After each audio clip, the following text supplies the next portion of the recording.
Ok, on vient de voir la dérivée nème d'une fonction, n'est-ce pas, d'une seule fonction, d'une variable. Maintenant, on va essayer de voir la dérivée nème de produit. Vous avez pu remarquer combien on avait réfléchi pour trouver la dérivée nème d'une fonction. Maintenant, qu'en est-il du produit de deux fonctions? Déjà, vous voyez, vous avez beaucoup de responsabilités, vous avez beaucoup de choses à faire. Donc n'ayez pas peur, soyez calme et on y arrivera. Voyons. Ici, on va supposer avoir une fonction h qui est définie de la sorte g fois f. Si on fait la dérivée première, ça fait g' f plus f' g. Ok.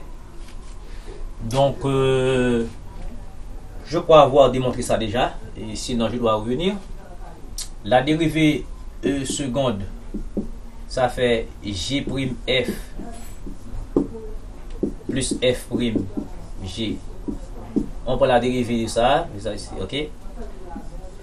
Seconde, ça fait g seconde f plus g' f'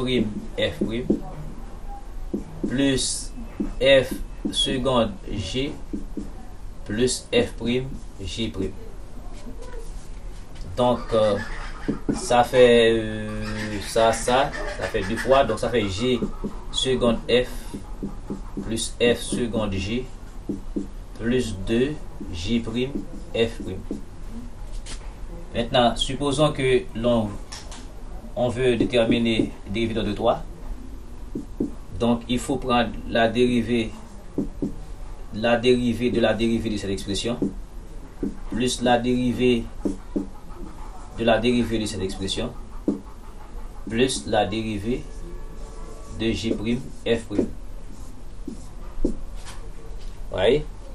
Donc, du coup, ça fait g troisième f plus g seconde f' plus f tierce g' plus f seconde g'. Ok, et plus 2 fois g',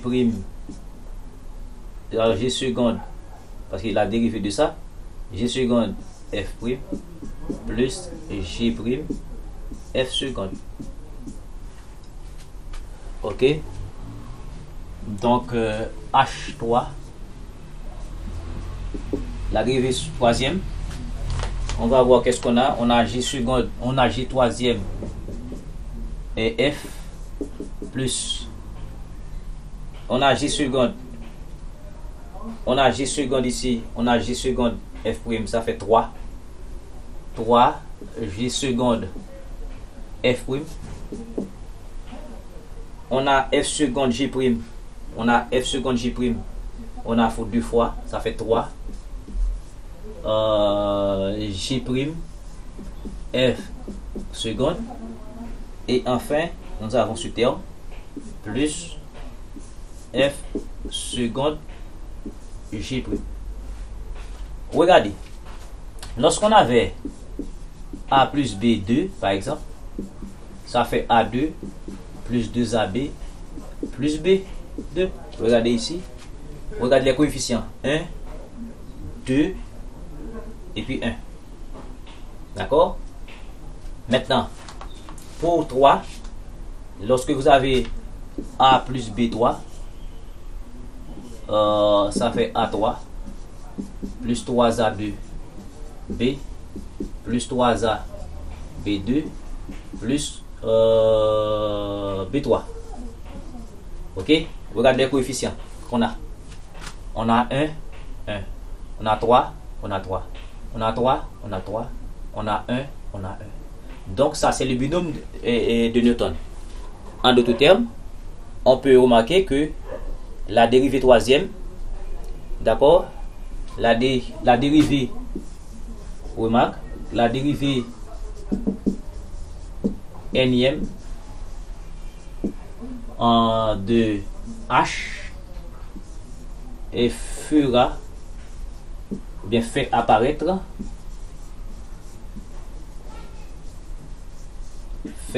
n'est-ce pas, les coefficients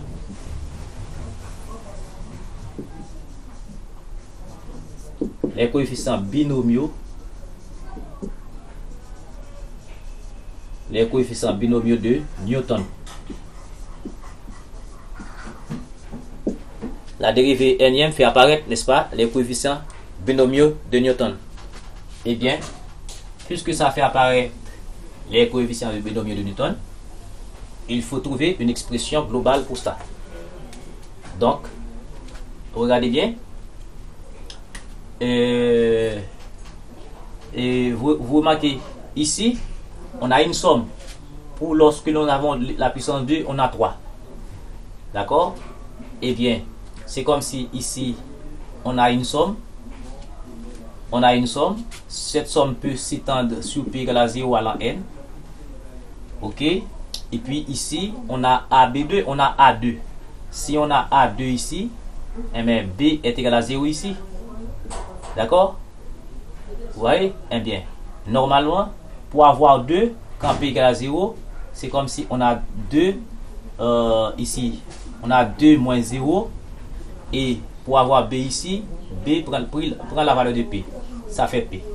Ok? Et mais globalement, H à l'ordre n, ça fait apparaître une somme. Cette somme s'étend sur P égale à 0 à l'an n. La première expression ici, nous avons G troisième F. On a un produit de sommes. Voici somme pour les différentes sommes ici. Maintenant, on va former le produit. Pour le produit, on va avoir G d'abord.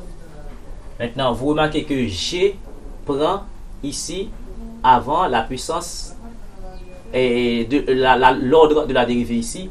Donc, ça fait G à l'ordre de la dérivée, on a N. Mais puisque ici, nous avons F, d'accord, dans le produit, si pour avoir N ici, eh bien, il faut avoir P. Mais en sachant que P égale à 0 ici. Mais que vaut F? Maintenant, pour avoir F tel qu'il est ici, avec l'ordre de la dérivée, il faut avoir un P. Mais ce qu'il faut noter ici, et pour trouver les coefficients, il nous faut la combinaison. Donc c'est somme sur P égale à 0 à l'an n. Et ensuite, il y a la combinaison de P dans n. Et ça va faire apparaître les coefficients ici qu'on a 1, 3, 3, 1.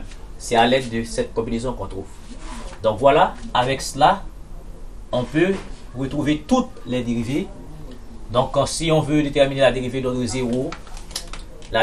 0, ici, vous avez remarqué, on va avoir exactement GF.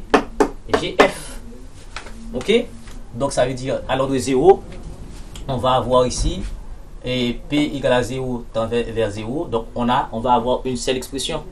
L'expression qu'on va avoir, on va avoir N égale à 0 et P égale à 0. Ça fait, vous allez avoir G à l'ordre 0 qui fait également G. On va avoir F à l'ordre 0, on va avoir et qui fait exactement F. Si on veut avoir la dérivée première, par exemple, il faut avoir H à l'ordre 1. Ok, ça fait, maintenant on part de 0, P égale à 0 à 1. Mais P va prendre la valeur 0, après P va prendre la valeur 1. Eh bien, c'est comme si on a somme sur P égale à 0 à l'an 1, combinaison P, d'accord, en P maintenant, est-ce que je ne vais pas faire de coup, alors P maintenant dans N, G, N, moins P, et puis F à l'ordre P. Ok, à l'ordre P. Eh bien, ça fait justement somme sur P égale à 0 allant 1. Ça veut dire on va avoir deux résultats. C'est comme si on a H' ici. Eh bien, si P égale à 0, vous allez avoir 0 dans N. N est quoi? N est 1. Par G, N est quoi? C'est 1 moins 0. Maintenant, l'ordre de la dérivée. Et puis F, P égale à 0 ici, ça fait ordre 0. Maintenant, pour P égale à 1, on va avoir combinaison de 1 dans 1. G, maintenant N est quoi? C'est 1. C'est 1 moins 1 ici. Et puis, et F à l'ordre 1. Donc, ça fait 0 dans 1, ça fait 1. Je vais avoir G à l'ordre 1, ça fait G'. F à l'ordre 0, ça fait F. 1 dans 1, ça fait 1. Je vais avoir G à l'ordre 0, ça fait G. Et F à l'ordre 1, ça fait F'. Donc, à partir de cette formule générale, et à partir de cette formule de récurrence générale, on peut trouver toutes les dérivées de produits. Donc, habituellement, on savait la dérivée OH, c'était quoi? H, c'était GF. C'était GF. Donc, la dérivée de produit, c'est G'F plus G'M'. C'est comme si on avait UV. UV, ça fait U'V plus G'. Vous voyez? Donc, les mathématiques, c'est ça. C'est ça que tu ne veux pas. Et c'est ça qui est l'incontournable. Tu ne le veux pas, mais c'est incontournable. Donc, c'est beau à voir. C'est beau à faire. Le challenge commence et on continue à le faire. Et on continue à le maintenir. Et votre objectif, votre devoir vous-même, je vous le redis, c'est de liker, de partager et de vous abonner à ma chaîne pour faire la promotion de la chaîne, pour que les mathématiques aillent plus loin et pour trouver beaucoup plus de personnes possibles et même les irréductibles, celles qui ne veulent pas faire la mathématique. Merci.